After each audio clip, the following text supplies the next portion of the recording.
With that, I want to give the floor to Dr. Reginald Nalugala. He is from Tangaza University, a very, very engaged university in Nairobi. They very actively support engagement at so many levels. I know, Dr.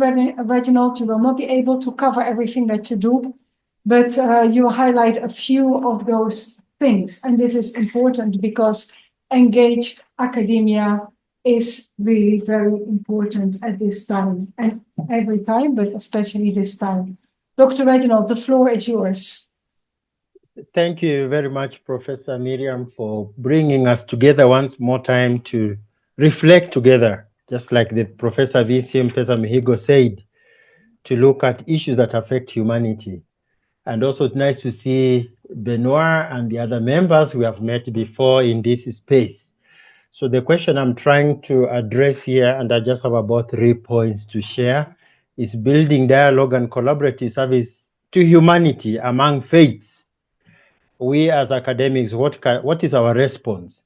So having listened to very beautiful presentations, some of them very emotional, but they all mean something to all of us, that we're here to build dialogue and collaboration for the betterment of humanity.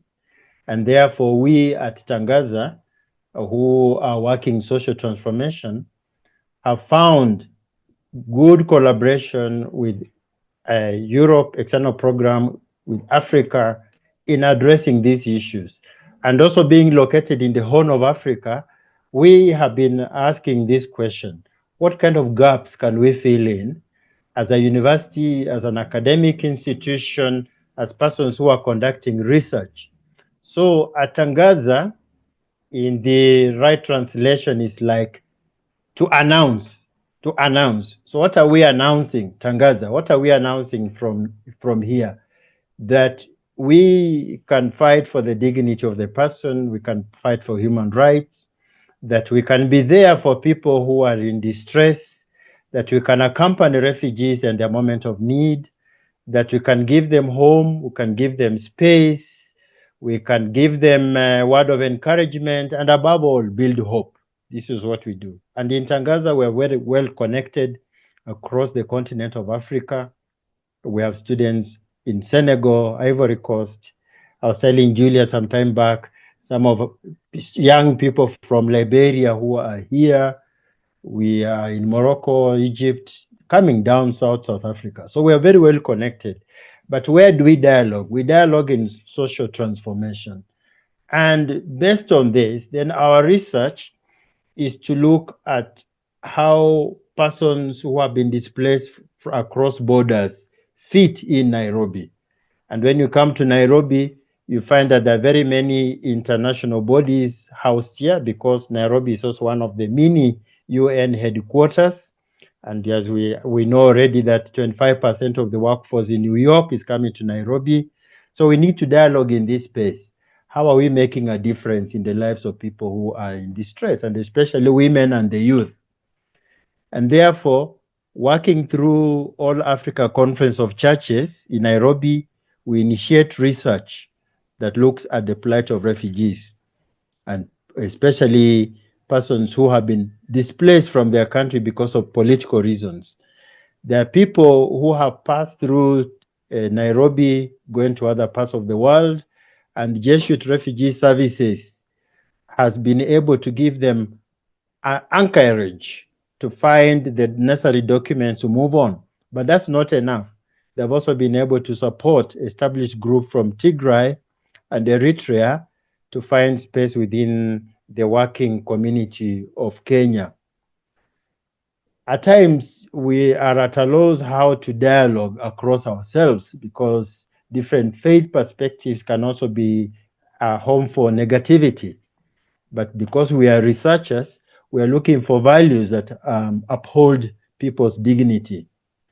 And therefore, when we are entering that space, we don't enter because we know, but we want to learn. And in learning together builds dialogue, and also brings about the collaboration in research. And therefore, if we want to speak about rights of persons passing through Nairobi, We also have to have a voice in Brussels and New York.